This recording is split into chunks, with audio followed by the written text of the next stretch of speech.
파주운정, 10년 내 2배 이상 오를 건 무주택자가 주목할 곳은 필명 빠숑으로 알려진 부동산 시장 전문가 김학렬 스마트튜브 부동산조사연구소 소장이 조선비즈 재테크 유튜브 채널 누워서 연 2천만원 떠먹기에서 내린 분석이다. 김 소장은 빠숑의 세상답사기 블로그 운영하며 16만 명이 넘는 구독자에게 다양한 부동산 투자 정보를 소개하고 있다. 올해 쓴 저서 대한민국 부동산 미래지도는 베스트셀러에 올랐다. 김 소장은 서울 집값과 전세값이 너무 비싸 경기도와 인천을 알아본다면 일자리 접근성이 좋아지는 지역을 미리 선점하는 게 중요하다며 GTX 노선으로 강남권까지 바로 연결되는 지역 중 여전히 저평가되는 지역들이 대표적이라고 말했다. 수도권 내 입지 분석하는 팁이 있다면 경기도, 인천 지역을 선택할 때는 일자리 접근성을 보고 판단해야 한다. 강남구, 종로구, 중구, 여의도 등 일자리가 현재에도 많고 앞으로도 많아질 곳들과의 접근성을 따져봐야 한다. 특히 GTX-A나 신호선으로 연결되는 지역은 기존 광역철도망과 달리 멀리 떨어져 있어 아직 여기가 그렇게 오르겠느냐는 의심이 나오는 곳이 있다. 대표적인 곳이 파주운정이다. 현재 평당 1,000만에서 2천만원대인 파주운정이 3천만에서 4천만원 이상까지 간다고 하면 많이들 거품이라고 하지만 여긴 그 이상 갈 거라고 본다. GTX-A 노선은 파주운정에서 강남권까지 20에서 30분이면 간다. 신분당선보다 더 빠른 거다. GTX 신호선의 양주 옥정 신도시, 의정부 역시 현재 평당 1,000만원대인데 최소 3천만원까지는 갈 수 있다고 본다. 전세값도 부담스러운 상황에서 추천하는 내 집 마련 전략은 최근 전세 물량이 크게 줄면서 내 집 마련할 수 있는 방법도 사라지고 있다. 따라서 지역이나 상품 눈높이를 한 단계 낮춰 선택하는 걸 추천한다. 즉 원래 전세 살던 지역보다 한 단계 아래 지역의 매매나 전세를 택하는 거다. 또 신규 아파트가 아닌 보다 저렴한 구축을 찾아보는 걸 추천한다. 요즘 빌라 분위기는 어떤가? 빌라나 다세대를 자가로 매수하는 사람들이 많지는 않았다.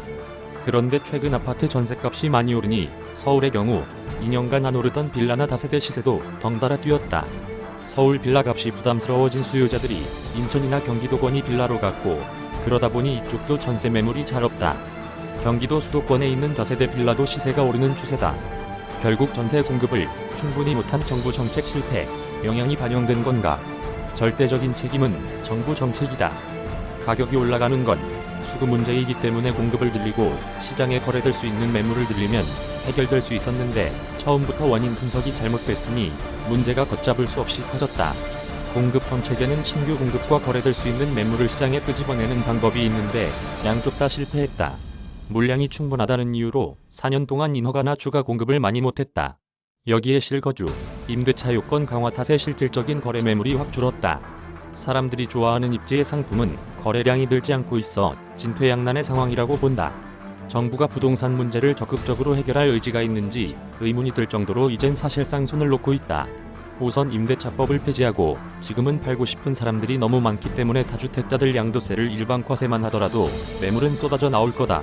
이렇게만 해도 시장은 안정될 텐데 해결 의지가 없는 것 같다. 마이너스 1주택자가 집을 갈아타는 것도 어려워졌고 아무것도 할 수 없는 상황 같은데 그래도 뭔가 해야 한다. 가령 2주택자 이상은 미래 가치를 반영해도 세금 내는 게 더 많으면 지금 파는 게 맞다. 과거에는 고가 아파트를 처리할 때 법인으로 명의를 돌려놓거나 신탁회사에 맡기는 경우가 많았는데 이젠 이것도 막혀있다.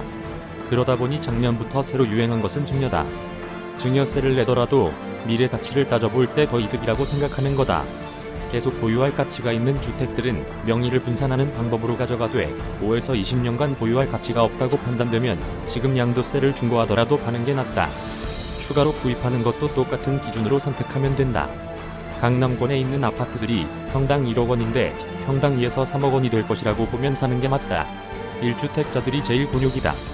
과거 9억 원 이하 아파트는 양도세가 비과세였는데 집값이 평균 2배가량 오르면서 대부분 양도세를 내게 됐다.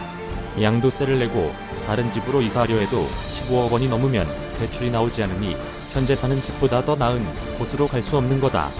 현 상황에선 이주하더라도 기존 아파트에서 다른 아파트로 옮기면 세금이 많이 부과되기 때문에 중장기적인 관점으로 미래 가치가 있는 재개발 대상 매물로 이주하는 걸 추천한다. 신혼부부들은 거주지 마련을 어떻게 하는 걸 추천하나? 내 집 마련은 적극적으로 해야 한다. 대출을 받아야 한다면 저금리인 것을 감안해 과감하게 최대한 대출을 많이 받아서 영끌 투자하는 걸 추천한다. 전세로 갈 거면 그 돈으로 전세를 끼고 매수하는 게 낫다. 토지거래 허가구역이 아닌 지역들은 전세 끼고 사는 것도 무방하다. 좀 공격적으로 하더라도 부동산으로 내 집 마련을 해서 망하는 경우는 거의 없다. 이외에도 재개발 투자 추천 지역 소액으로 투자할 만한 주택 등 다양한 투자 전략은 조선비즈 유튜브 채널 누이더의 신혼부부 주목. 당장 영끌해서 집 사야 하는 이유 피트. 빠숑 김학렬 하반기 집값도 상승 조짐. 무주택자 이렇게 하세요. 편에서 자세히 확인할 수 있다. 누이더는 강원도 산골 출신 30대 월급쟁이의 아크로 리버파크 구입비 읽으면 돈이 되는 공모주 투자, 한 권으로 끝내는 배당주 투자 등 저자인 흥민 아빠가 매주 각 분야의 재테크 전문가들과 돈 되는 투자법에 대해 대담하는 프로그램이다. 카피라이트 조선비즈 앤 조선닷컴